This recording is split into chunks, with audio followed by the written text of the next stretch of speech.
Renungan Rabu 25 Juni 2025. Waspada terhadap pengajaran sesat.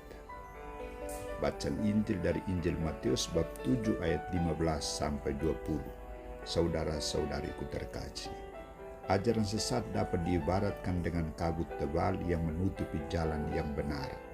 Kabut itu tampak seperti jalan, namun sebenarnya menyesatkan dan menjauhkan orang dari tujuan yang sebenarnya. Demikian juga ajaran sesat terdengar menarik dan meyakinkan, tetapi pada akhirnya justru membawa pengikutnya ke arah yang salah. Tujuannya hanya untuk mengacaukan hidup dan iman seseorang. Bagaimana tanggapan Yesus terhadap ajaran yang sesat? Yesus menyebut mereka nabi-nabi palsu. Maka ia tegas mengatakan, waspadalah terhadap nabi-nabi palsu yang datang kepadamu dengan menyamar seperti domba, tetapi sesungguhnya mereka adalah serigala buas. Dari buahnya lah kamu akan mengenal mereka. Penegasan Yesus ini sebagai awasan kepada para murid agar hati-hati dan waspada terhadap nabi palsu dan pengaruhnya, serta ajarannya yang sangat buruk, jahat, dan menghancurkan iman dan hidup bahkan keluarga. Ia mengajak mereka agar teguh dalam iman yang benar dari dan akan Yesus Kristus dan tradisi yang mereka miliki sejak awal mula. Ia mengajak mereka agar bijaksana dan pandai menentukan sikap menghadapi segala tawaran yang bermuara dari hati manusia yang jahat, yang bejat. Mereka harus pandai mengenal buah-buahnya dari hasil pengajaran mereka. Dan jangan ditiru, jangan diterima dan diikuti, karena mereka hanya menawarkan sesuatu yang mencari keuntungan di balik semuanya itu. Nabi palsu bekerja bukan untuk kepentingan orang banyak, tetapi hanya untuk dirinya, kemegahan dan kemewahan diri. Karena itu Yesus tegas mengatakan, dapatkah orang memetik buah anggur dari semak duri atau buah arah dari rumput duri? Demikianlah setiap pohon yang baik menghasilkan buah yang baik, sedangkan pohon yang tidak baik menghasilkan buah yang tidak baik. Tidak mungkin pohon yang baik itu menghasilkan buah yang tidak baik, atau pohon yang tidak baik itu menghasilkan buah yang baik.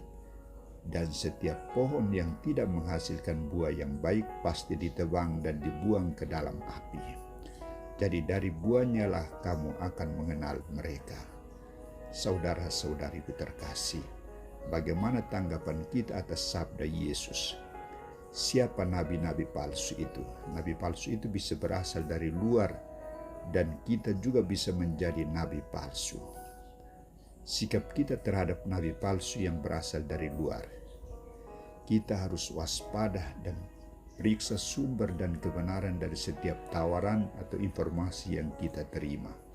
Periksa juga motif dan hasil. Jika motif dan hasilnya baik dan positif, maka itu bukan nabi palsu, tetapi itu adalah ajaran yang benar, nabi yang benar. Artinya kita harus pandai dan bijaksana agar tidak mudah tertipu oleh penampilan atau kata-kata yang manis, tetapi memeriksa substansi dan kebenaran di balik semuanya itu. Sikap kita agar tidak menjadi nabi palsu. Bagi kita harus berani dan jujur mengatakan bahwa kita selalu mengajarkan kebenaran dan tidak menyebarkan kebohongan atau penipuan kepada orang lain. Motif pelayanan kita murni untuk membantu orang lain, bukan untuk menipu atau mencari keuntungan. Kita juga harus berani bertanggung jawab atas setiap tindakan atau perbuatan kita yang membawa dampak positif dan tidak menyesatkan orang lain. Kita juga harus menjadi sumber inspirasi dan kebaikan bagi orang lain, bukan menjadi nabi palsu yang menyesatkan.